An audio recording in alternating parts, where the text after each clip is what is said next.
Herkese merhabalar. Çiçeğin tariflerine hoş geldiniz.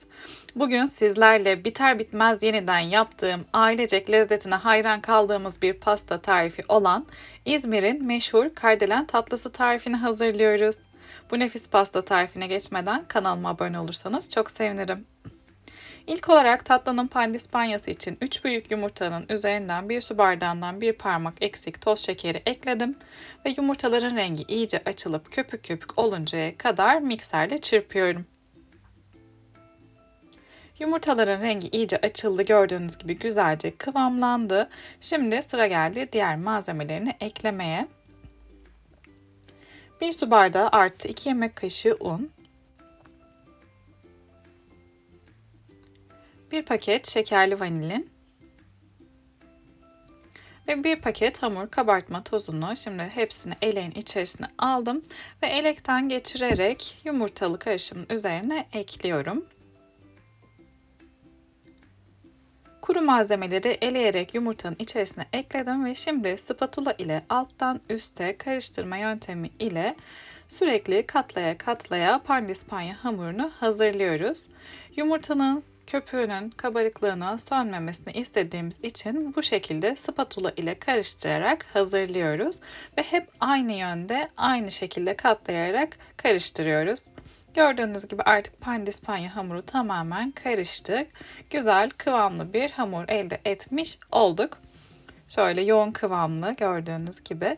Hazırlamış olduğumuz bu pandispanya hamurunu büyük kare borcamın içerisine yağlı kağıt serdim ve üzerinden döküyorum.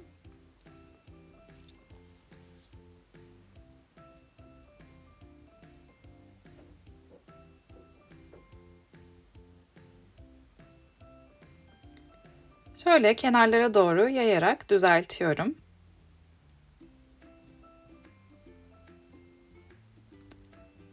Güzelce düzelttikten sonra hazırladığımız kek harcını önceden ısıtılmış 175 derecelik fırında yaklaşık 15-20 dakika kontrollü şekilde pişiriyoruz. Böyle hafif pembeleştikten sonra kürdan testi yapıp hemen fırından alıyorum. Sıra geldi kardelen tatlısının kremasını hazırlamaya. Bunun için 1 litre süt, 1 su bardağından 1 parmak eksik toz şeker, yarım su bardağı un, yarım su bardağı buğday nişastasını ekliyorum. Ve malzemelerin hepsini karıştırarak kaynayıncaya kadar pişiriyorum. Krema yavaş yavaş kıvamlandı, kaynamak üzere. Ve artık kaynamaya başladı gördüğünüz gibi. Krema kaynadıktan sonra içerisine 60 gram beyaz çikolata ve 1 paket şekerli vanilin ekliyorum. Ve bunları da güzelce karıştırdıktan sonra kremayı soğuması için kenara alıyorum.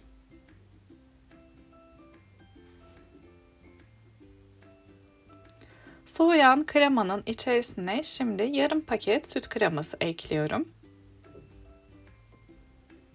Kalan yarısını da sütlü sosu için kullanacağız. Onu tekrar kenara alıyorum. Hazırlamış olduğumuz pasta kremasını krema ile iyice çırpıyorum. Mikserle en az 5-6 dakika çırpıp güzel pürüzsüz bir kıvam haline getiriyorum. Şöyle göstereyim. İpeksi kıvama geliyor. Gerçekten inanılmaz güzel bir pasta kreması oluyor. Şimdi kardelen tatlısının sütlü şerbeti için 2 su bardağı soğuk sütün içerisine yarım paket süt kremasını ekliyorum. Süt ile kremayı iyice bütünleşmesi için güzelce çırpıyorum şimdi hemen. Ve böylece sütlü şerbeti de hazır. İsterseniz bu aşamada 1-2 yemek kaşığı kadar da toz şeker ekleyebilirsiniz ama pastanın, kekinin ve kremasının şekeri gayet yeterli geliyor. Ben o yüzden eklemedim. Oda sıcaklığına gelen pandispanyayı şimdi hemen çıkarttım. Yağlı kağıdından ayırdım ve ortadan ikiye bu şekilde keserek hazırladım.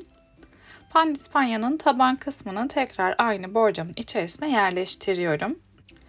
Ve hazırlamış olduğumuz soğuk sütlü şerbetin yarısını şimdi pandispanyanın tabanına böyle gezdirerek döküyorum.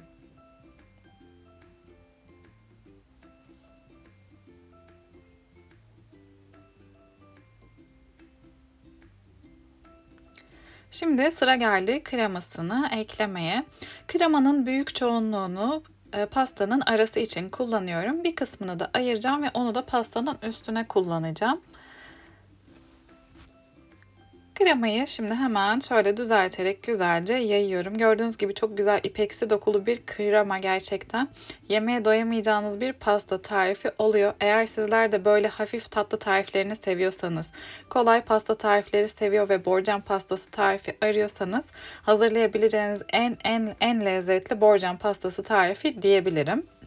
Ben kardelen tatlısını cevizli olarak hazırlıyorum. Ceviz içini böyle iri iri doğrayarak hazırladım ve şimdi kremanın üzerinden bol bol ceviz içi serperek hazırlıyorum. Eğer isterseniz fıstık, fındık, antep fıstığı kullanarak da hazırlayabilirsiniz. Şöyle biraz da beyaz damla çikolata kullanıyorum ben. Çok yakışıyor lezzet olarak. Beyaz damla çikolata yoksa normal beyaz çikolatayı doğrayarak da ekleyebilirsiniz ama kesinlikle ekleyin diyorum. Kekin ikinci parçasını da şimdi üzerinden yerleştiriyorum ve kalan sütlü şerbeti de bu kekin üzerinden her yerine döküyorum.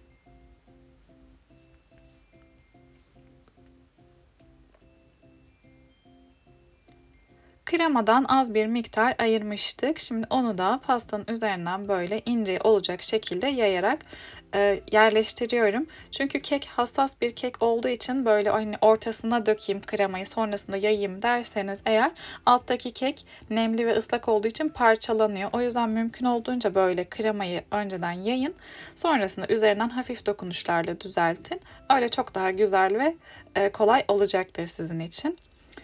Kremayı da hemen spatula yardımıyla düzelttikten sonra üzerinden bol bol Hindistan cevizi serpiyorum. Eğer tarifimi buraya kadar izlediyseniz yorumlara çiçek emojisi bırakırsanız çok sevinirim. Ayrıca yayınlayacağım yeni tariflerden anında haberdar olmak için kanalıma abone olup bildirim zilini tüm olarak ayarlayabilirsiniz. Hazırlamış olduğumuz bu nefis mi nefis kardelen pastasını bir gece buzdolabına dinlenmeye kaldırdım. Ertesi gün çıkardım ve şimdi hemen dilimleyip servis edip size yakından da göstermek istiyorum. Çok güzel bir tatlı tarifi oluyor. Hem şerbetli hem kremalı en lezzetli pasta tariflerinden diyebilirim. Triliçeyi andıran bir lezzeti var ama ondan çok daha lezzetli ve çok daha hafif bir pasta tarifi. İzmir'de neden bu kadar meşhur olduğunu gayet iyi anlayacaksınız bu kardelen tatlısını denedikten sonra. Yumuşacık, kıvamlı pandispanyası, arasındaki ipeksi kreması ve sütlü şerbeti ile yemeğe doyamayacağınız bir pasta tarifi oldu. Deneyecek herkese şimdiden afiyet olsun diyorum. Denedikten sonraki yorumlarınızı merakla aşağıda bekliyorum. Görüşmek dileğiyle, hoşça kalın.